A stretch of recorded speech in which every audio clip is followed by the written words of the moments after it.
Okay, students, now we will discuss example number 9.3. A motor car is moving with a velocity 108 km per hour and it takes 4 seconds to stop after the brakes are applied. कहने का sense ये है कि एक motor car है जो initially 108 kilometre per hour की speed से मूव कर रही है 4 सेकेंड 108 किलोमीटर पर आवर की स्पीड से मूव कर रही है। इतनी मूवमेंट के बाद 4 सेकेंड के बाद हम इसके ऊपर ब्रेक अप्लाई कर देते हैं। ब्रेक अप्लाई करने से क्या होगा कि ऑपोजिट डायरेक्शन में एक्सेलरेशन शुरू हो जाता है। दैट मीन्स कि ब्रेक अप्लाई करने के बाद बॉडी कहीं ना कहीं जाके स्टॉप करेगी, ठीक है, मतलब वो रेस्ट पोजीशन पे आ जाएगी। तो हमें बताना है कि calculate the force exerted by the breaks on the motor car if its mass along with the passenger is 1000 kgs।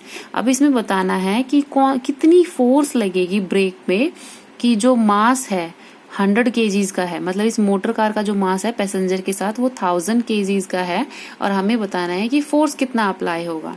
ठीक है,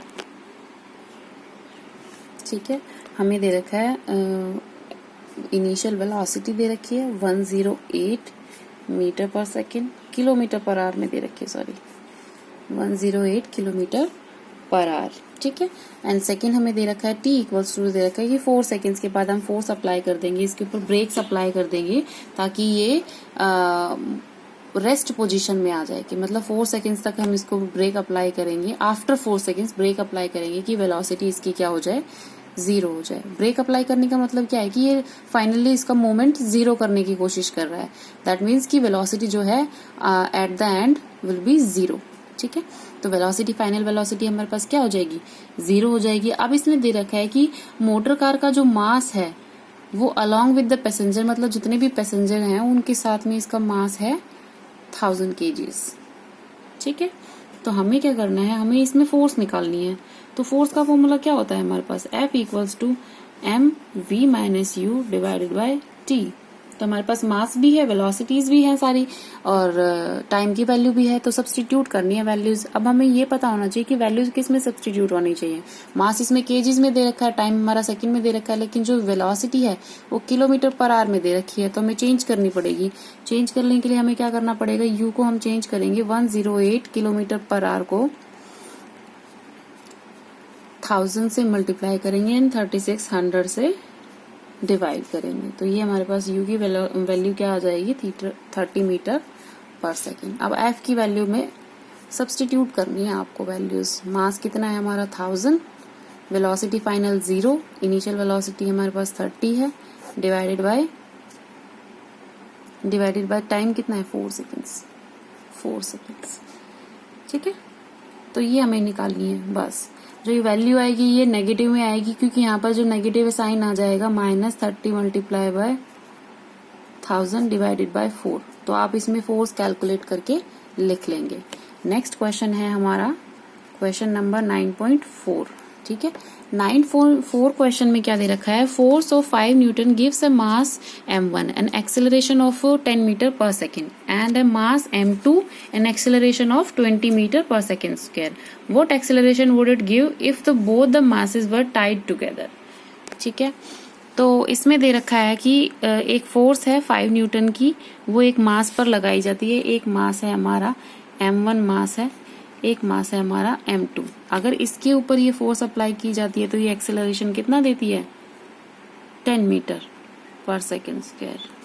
ठीक है, फोर्स अगर इस पर अप्लाई की जाती है 5 न्यूटन की। ठीक है, अगर इस बॉडी पर ये फोर्स अप्लाई की जाती है 5 न्यूटन की तो ये कितना एक्सेलरेशन प्रोवाइड करती है, 20 मीटर पर सेकेंड।